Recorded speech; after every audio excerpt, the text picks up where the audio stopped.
Comienza el informativo. El régimen de Venezuela arremete contra el Grupo de Lima y Juan Guaidó, el nuevo presidente de la Asamblea Nacional, el único poder que controla la oposición. Nicolás Maduro defendió su legitimidad en un acto público luego de que el Parlamento asegurara que sería un usurpador si asume un nuevo mandato presidencial el próximo jueves 10 de enero. El jefe de Estado llamó títere al presidente de la Asamblea, a quien acusó de estar al servicio de los gobiernos de Estados Unidos y Colombia, que buscan, según él, desestabilizar a Venezuela. Maduro calificó las acciones del grupo como injerencistas y aseguró que quien respalda las declaraciones del bloque incurren en el delito de traición a la patria. Eso es lo que quieren, debilitar a Venezuela, dividir a Venezuela, para tomar el poder político a través de algún títere, como el tal Guaidó, el títere este que pusieron al frente del grupo este de la Asamblea Nacional. El tal Guaidó es un títere, es un agente gringo, ustedes lo sabían, formado en los Estados Unidos como agente de los organismos de inteligencia de los Estados Unidos de Norteamérica. Esos son los dirigentes que ellos tienen y que ponen.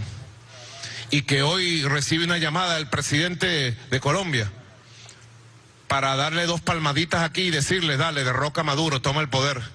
¿Para qué? Para venirse a tomar el poder político aquí, la oligarquía colombiana, el imperio gringo, y repartirse a Venezuela en pedazos. Ya lo han hecho en otros lugares del mundo. Repartirse a Venezuela en pedazos. Pero un pequeño detalle que ellos no toman en cuenta. Y ese pequeño detalle les ha infligido en 20 años 23 derrotas electorales y varias derrotas políticos militares. Vamos hasta Caracas. La Iglesia Católica en Venezuela se suma al rechazo internacional por la juramentación de Nicolás Maduro este 10 de enero. La Conferencia Episcopal calificó este nuevo mandato del líder chavista como ilegítimo. El Vaticano no ha confirmado aún si enviará a un representante a la toma de posesión. Daniela Zambrano tiene la información. Adelante.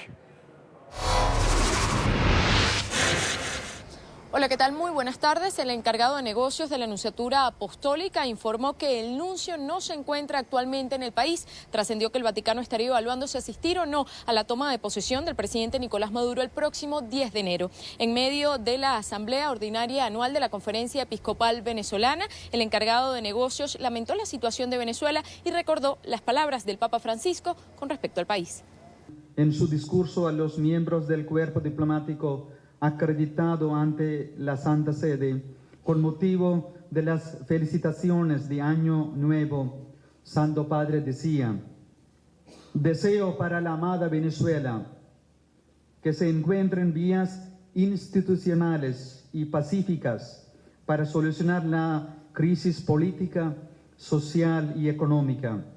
Vías que consienten asistir sobre todo a los que son probados por las tensiones de estos años y ofrecer a todo el pueblo venezolano un horizonte de esperanza y de paz.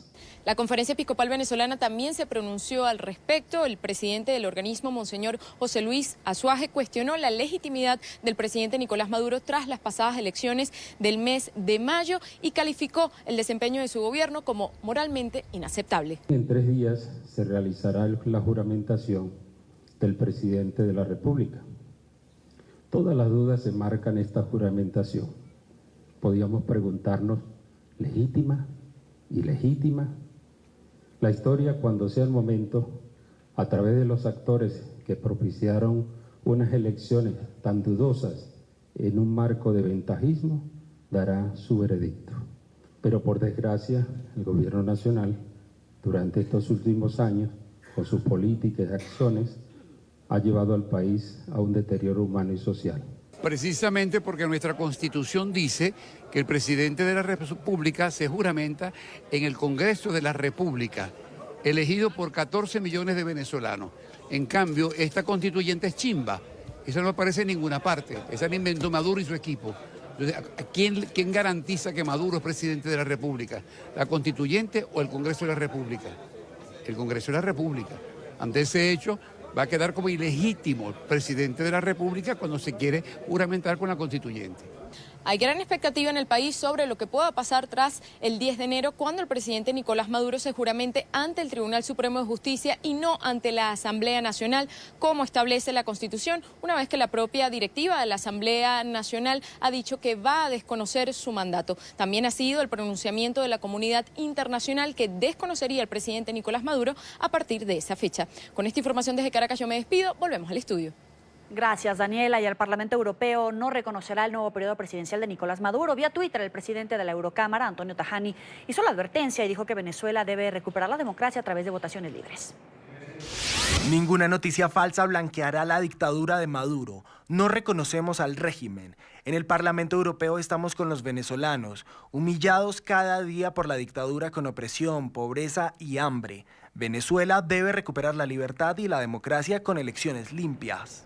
Colaborar por la libertad de Venezuela, este sería el objetivo del magistrado oficialista del Tribunal Supremo de Justicia, Cristian Serpa, que desertó y huyó a Estados Unidos. Serpa declaró a la prensa de Miami que colaborará con las autoridades para conseguir el retorno de la democracia a la nación suramericana. Además, señaló que huyó de Venezuela porque temía por su vida, la de su esposa y sus 2 hijas. El magistrado agregó que sería obligado a asistir a la juramentación de Maduro el próximo 10 de enero. Mientras tanto, el Papa Francisco agradeció a Colombia por el apoyo que ha brindado al pueblo venezolano ante el éxodo masivo de ciudadanos que huyen de la crisis. Durante su discurso ante el cuerpo diplomático acreditado en el Vaticano, dijo que espera que Venezuela pueda encontrar vías institucionales para resolver sus problemas. Para la amada Venezuela, que se encuentren vías institucionales y pacíficas para solucionar la persistente crisis política, social y económica. Vías que consientan asistir, sobre todo, a los que son probados por las tensiones de estos años y ofrecer a todo el pueblo venezolano un horizonte de esperanza y de paz. El jerarca de la Iglesia Católica también envió su apoyo al pueblo de Nicaragua. Señaló que sigue de cerca la crisis en el país centroamericano y que espera que puedan encontrar una salida a través del diálogo y la vía pacífica. Pienso particularmente en la amada Nicaragua, cuya situación sigo de cerca, con el deseo de que las distintas instancias políticas y sociales encuentren en el diálogo el camino principal para empeñarse por el bien de toda la nación.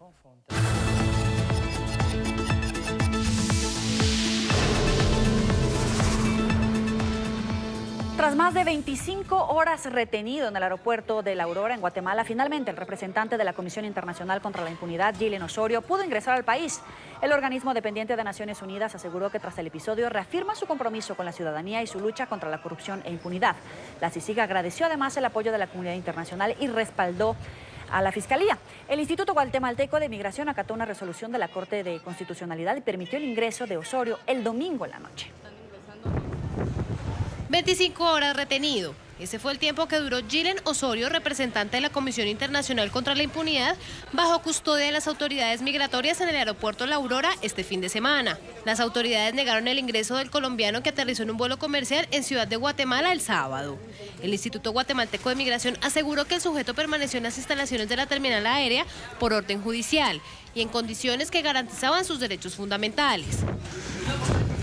Osorio tenía libre tránsito por el territorio pese a que el gobierno de Jimmy Morales en octubre retiró la visa a él y otras 9 personas del organismo y les ordenó abandonar el país, y una resolución judicial dejó sin efecto la medida.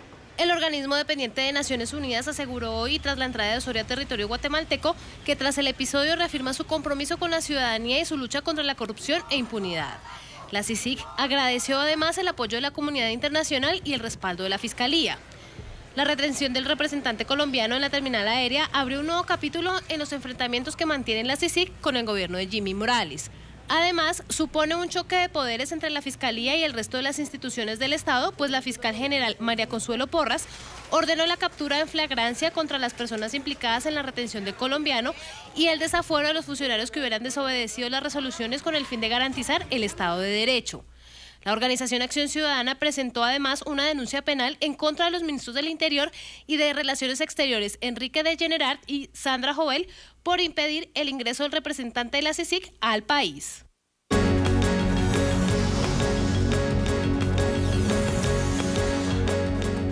Mucha atención, noticia en desarrollo. El presidente Donald Trump viajará a la frontera con México el próximo jueves. Así lo anunció apenas hace minutos la Casa Blanca en medio del cierre parcial del gobierno de Estados Unidos que entra hoy en su tercera semana. Aún no hay avances en las negociaciones con los demócratas para el presupuesto que, como pide el presidente Donald Trump, contemple la construcción de un muro en la frontera con México. En Washington está Carolina Valladares con la noticia. Adelante.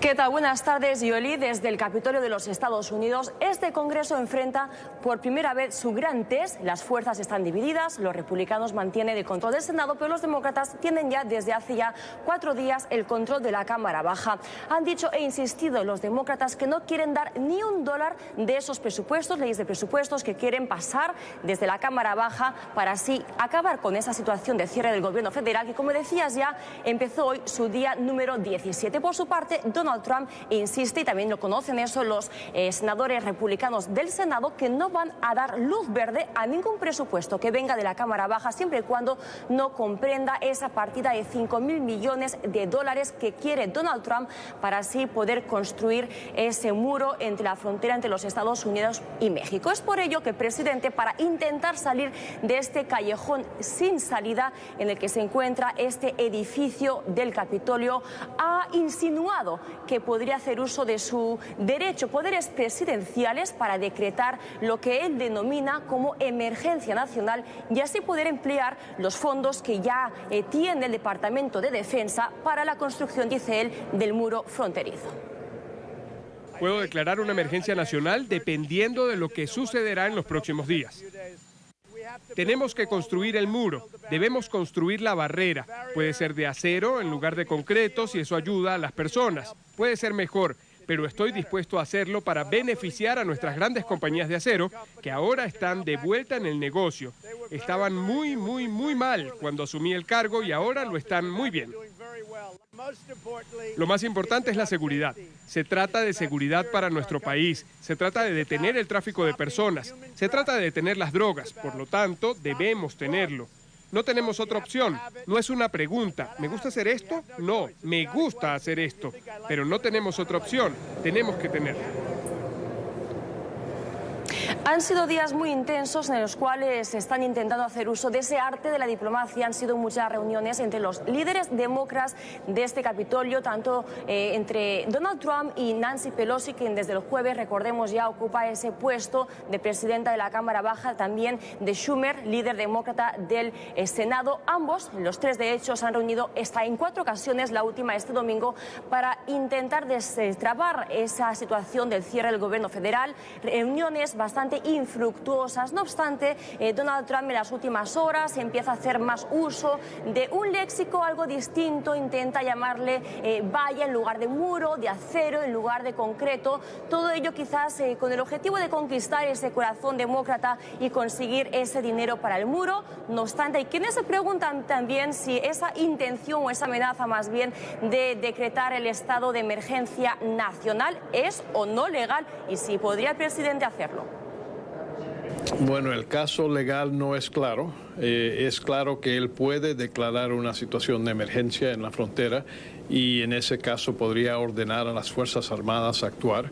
Y bajo un reglamento es posible, si las Fuerzas Armadas están en la frontera, pueden usar fondos del Departamento de Defensa para construir cualquier cosa que sea necesario para apoyar a las Fuerzas Armadas. Pero en este caso es bastante claro que el Congreso, que es la parte del gobierno que puede designar el uso de fondos del contribuyente, ellos han decidido que no quieren dar eso y esto tendría que terminar en las Cortes, donde yo creo que sería muy difícil que la Corte Suprema decida que el presidente Trump de veras tiene una situación de emergencia en la frontera y que él puede apropiar plata de los contribuyentes a pesar de lo que muy claramente el Congreso ha dicho que no está interesado en poner este muro.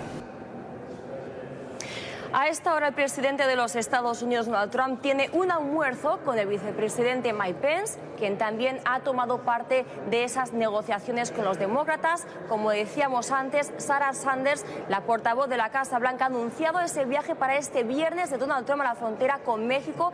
Por lo tanto, en las próximas horas conoceremos más detalles. También sabremos si el presidente irá o no acompañado por otros miembros de su ejecutivo en ese viaje a la frontera. Este es por ahora el reporte desde Washington. Carolina Valladares para NTN 24. Adelante.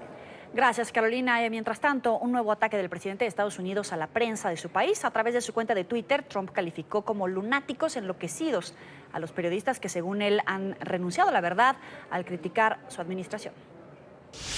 Con todo el éxito que nuestro país está teniendo, incluyendo los números de empleos que acaban de salir a la luz, las noticias falsas y los medios de comunicación totalmente deshonestos que me conciernen a mí y a mi presidencia nunca han sido peores. Muchos se han vuelto lunáticos enloquecidos que han renunciado a la verdad. Las noticias falsas mentirán y se degradarán a propósito para hacer que el tremendo éxito de la administración Trump y el mío se vean tan mal como sea posible. Usan fuentes inexistentes y escriben historias que son totalmente ficticias. A nuestro país le va tan bien, pero este es un día triste en Estados Unidos. Los medios de comunicación falsos en nuestro país son el verdadero partido de la oposición.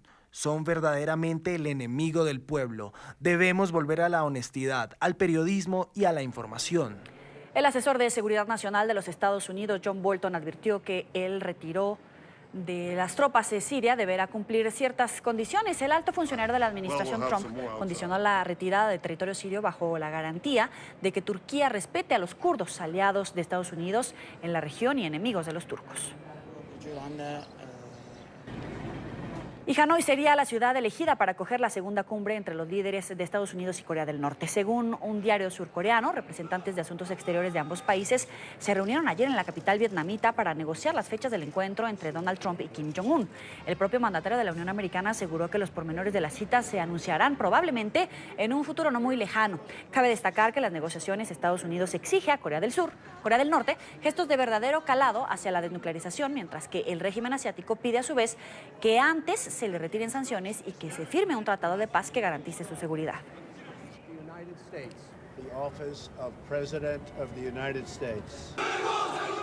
Primera pausa en el informativo. Al regresar, las autoridades de México investigan un tiroteo en un bar del balneario de Playa del Carmen que dejó 7 muertos. Ya volvemos.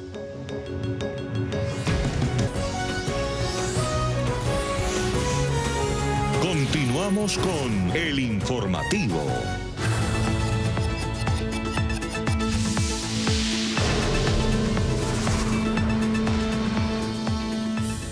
Un tiroteo en un balneario mexicano dejó 7 muertos. Los hechos se registraron en un bar de Playa del Carmen, en el estado de Quintana Roo, sobre las 10 de la noche de este domingo.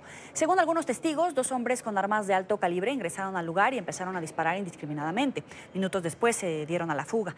Las autoridades aseguraron que además de las víctimas mortales, hay un herido de gravedad. La Fiscalía inició una investigación sobre el altercado, del que se tiene la hipótesis está relacionado con el tráfico de drogas en la zona turística.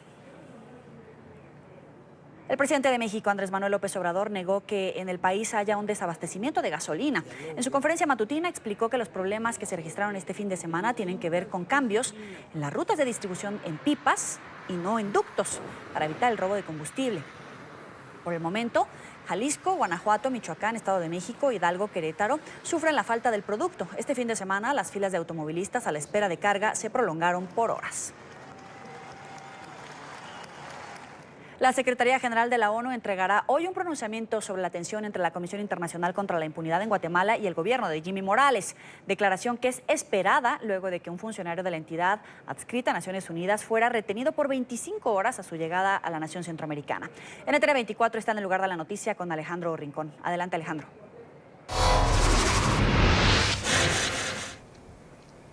Hola, es un gusto saludarlos desde la sede general de la Organización de Naciones Unidas, en donde a primera hora de esta tarde se prevé que surja esta nueva reacción de parte de la Secretaría General de la ONU, luego de que el pasado fin de semana hubiese momentos de tensión entre la Comisión Internacional contra la Impunidad en Guatemala y funcionarios del gobierno de Jimmy Morales, luego de que por varias horas permaneciera detenido Gilsen Osorio, un investigador adscrito a esta entidad que depende y fue creada directamente por la ONU.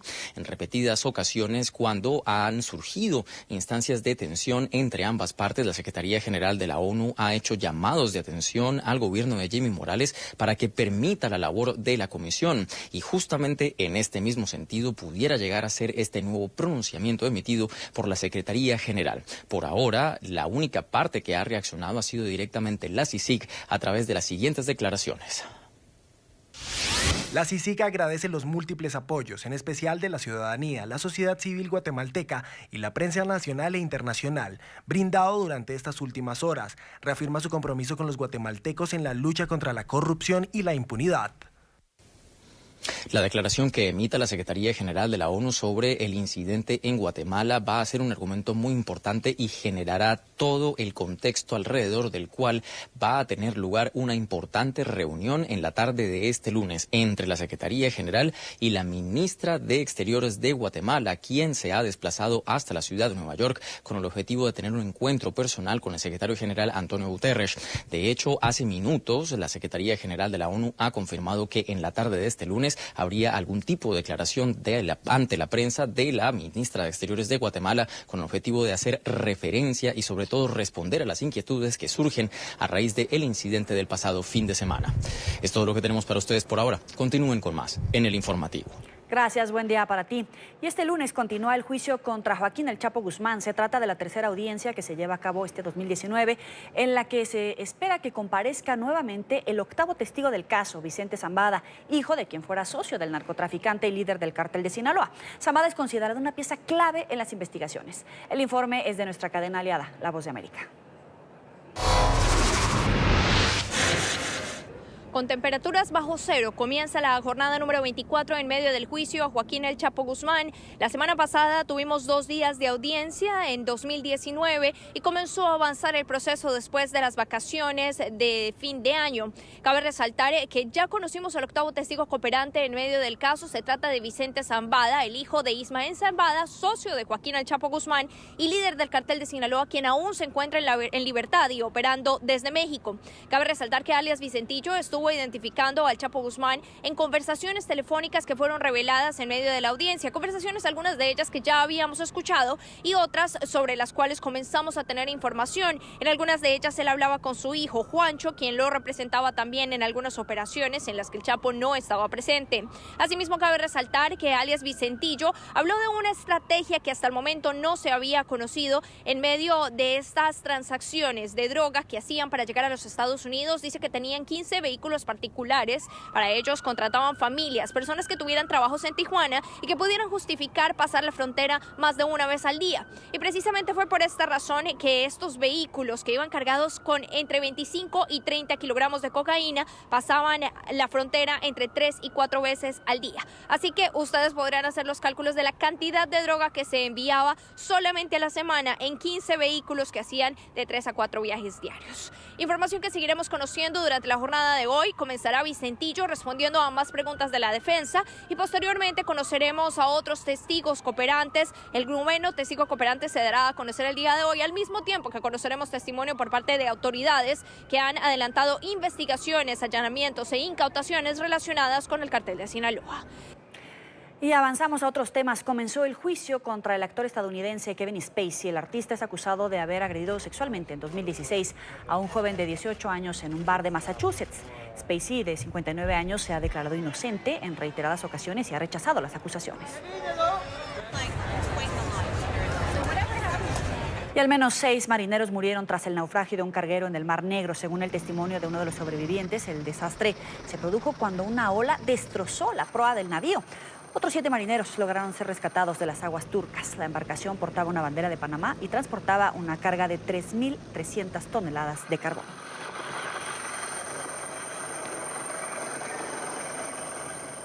Y Panamá espera la llegada del Papa Francisco a 2 semanas de que el máximo jerarca llegue al país para la Jornada Mundial de la Juventud. El comité organizador presentó oficialmente el Papamóvil. Es ese, el que va a utilizar el argentino.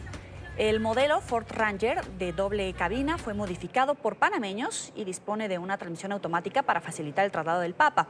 La presentación del auto, que cuenta con todas las especificaciones de seguridad establecidas por el Vaticano, tuvo lugar en la cinta costera. Asistió el presidente Juan Carlos Varela. La Jornada Mundial de la Juventud tendrá lugar del 22 al 27 de enero. Hoy el Congreso de Perú debatirá los proyectos de ley de reforma del sistema de justicia impulsados por el presidente Martín Vizcarra. Los legisladores también abordarán la declaración de emergencia del Ministerio Público presentado por el Ejecutivo.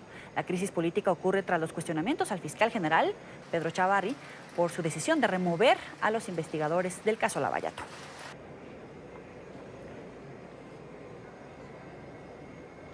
Nueva pausa en esta emisión de noticias. Cuando regresemos.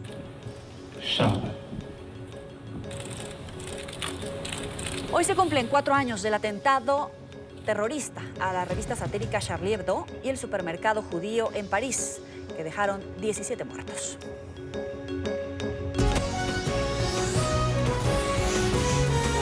Continuamos con El Informativo.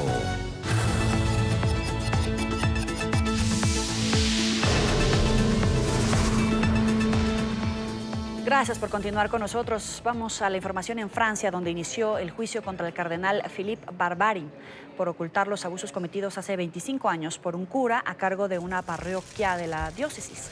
El arzobispo de Lyon debe comparecer ante el Tribunal Correccional, ante el que también se presentarán otros 5 responsables eclesiásticos.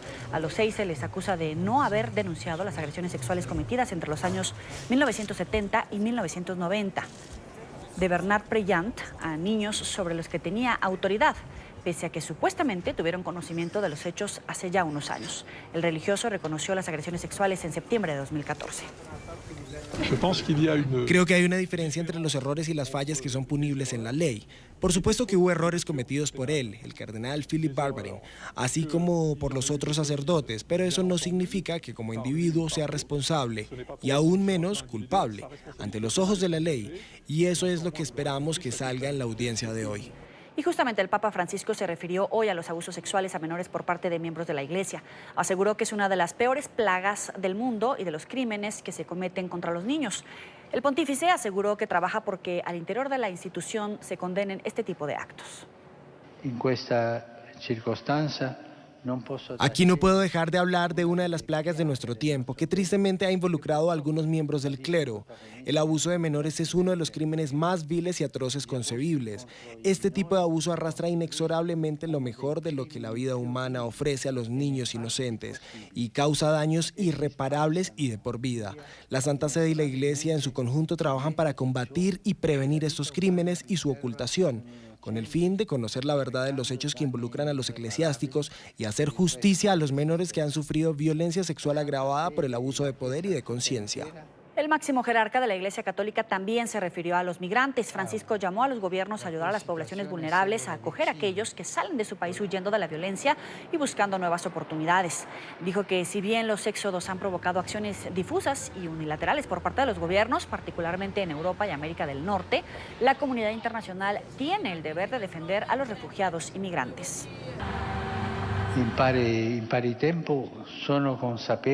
Al mismo tiempo me doy cuenta de que las oleadas migratorias de los últimos años han causado desconfianza y preocupación entre la población de muchos países, especialmente en Europa y América del Norte, lo que ha llevado a varios gobiernos a restringir severamente el número de nuevas entradas, incluso de aquellos en tránsito. Sin embargo, no creo que puedan existir soluciones parciales para una cuestión tan universal. Los recientes acontecimientos han puesto de manifiesto la necesidad de una respuesta común y concertada de todos los países, sin excepción, y respetando todas las aspiraciones legítimas, ya sean de los estados o de los propios migrantes y refugiados. Y hoy se cumple en Francia el 4º aniversario del ataque yihadista contra el semanario satírico Charlie Hebdo. Decenas de arreglos florales fueron llevados al lugar del atentado en honor a las víctimas. En ese hecho, 12 personas murieron y 11 más resultaron heridas. La alcaldesa de París encabezó los homenajes y estuvo acompañada de varios ministros del gobierno francés. Primero fueron al exterior de la que era la redacción de Charlie Hebdo el 7 de enero de 2015, cuando los terroristas Said y Sherif Kouachi perpetraron el atentado y mataron allí a 11 personas. Luego se trasladaron al lugar donde los atacantes abatieron en su huida a un policía que acudía a la sede del semanario, la 12ª víctima mortal de su acción. Por último, los funcionarios se desplazaron hasta el supermercado donde otro yihadista, Amedi Coulibaly, 2 días después tomó como rehenes a las personas que se encontraban en este local. Allí 4 personas fueron asesinadas antes de la intervención policial que acabó con la vida del terrorista. Un frente de frío golpea a Grecia en los primeros días del año. Al menos 3 personas han fallecido desde que inició el fuerte temporal, según informaron las autoridades. La temperatura más baja fue de menos 19 grados Celsius. Se registró el domingo en la ciudad de Florina, en el norte del país.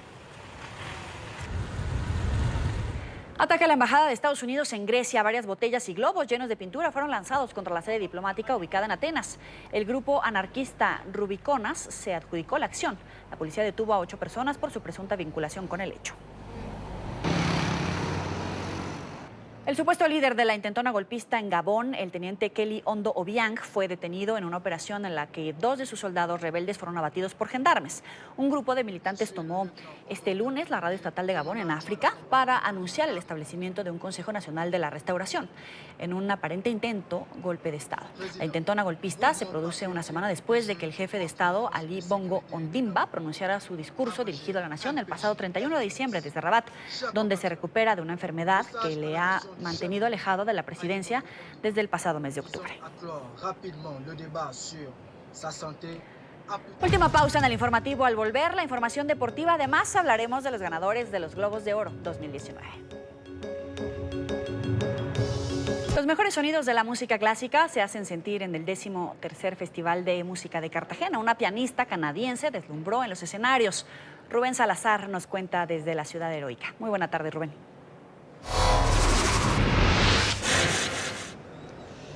Hola, ¿qué tal? Muy buenas tardes. Originamos esta información desde el Centro Histórico de Cartagena, zona norte de Colombia, donde llega el 4º día del Cartagena Festival Internacional de Música y por supuesto el público sigue maravillado con las presentaciones de la Orquesta Filarmonia de Londres y también de las presentaciones de los pianistas que han estado interpretando varias obras de Johann Sebastian Bach. Pero hablemos de una de las pianistas. Ella es Angela Hewitt, es pianista canadiense, tiene 60 años y ella asegura que su amor por la música se le despertó a los 3 años. Vive en una familia de músicos, empezó con la danza, posteriormente con el violín y la flauta, pero más adelante se le despertó esa armonía con el piano que hoy la lleva a interpretar varias obras de Johann Sebastian Bach.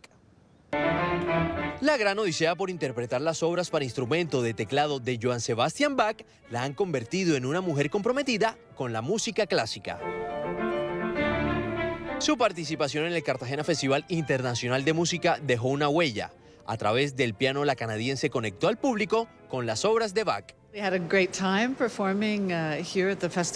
Disfruté mucho el concierto que tuve con las variaciones de Goldberg en el Santa Clara. Para mí fue un momento especial porque es una obra de Bach que aprecio mucho y que tengo muy presente en mi repertorio. Para Hedwig, Cartagena se ha convertido en una potencia de la música clásica, reuniendo a los mejores artistas en este festival. La armonía fue muy grato, ya los conocía hace algunos años, pero no había tenido la oportunidad de tocar Bach con ellos. Fue algo nuevo y me encantó. Hewitt asegura que volvería al Cartagena Festival Internacional de Música para disfrutar de los conciertos y la ciudad. Hewitt afirma que su reto es interpretar las obras completas para instrumento de teclado de Johann Sebastian Bach en una serie de 12 recitales que acabaría en el año 2020. Pero también hablando de otras presentaciones aquí en el Cartagena Festival Internacional de Música, hoy a las 4 de la tarde se va a presentar en el Hotel Sofitel Santa Clara de la ciudad de Cartagena el Cuarteto Di Cremona. Esta la invitación abierta para que todos puedan disfrutar de este concierto y también a las 10 de la noche hará su aparición totalmente gratuito. Es este concierto en la Plaza San Pedro Claver Vikingur Olafsson. Él interpretará posteriormente varias obras de Johann Sebastian Bach. Por el momento es la información desde Cartagena. Retorno con ustedes al Centro Internacional de Noticias. Gracias, muy buen día para ti. Así finalizamos este informativo en NTR24, el canal de las Américas. Los invitamos a que continúen informados siguiéndonos por Twitter en @NTR24 y recuerde consultar todas las noticias en ese portal web que tienen en su pantalla. Pásela muy bien.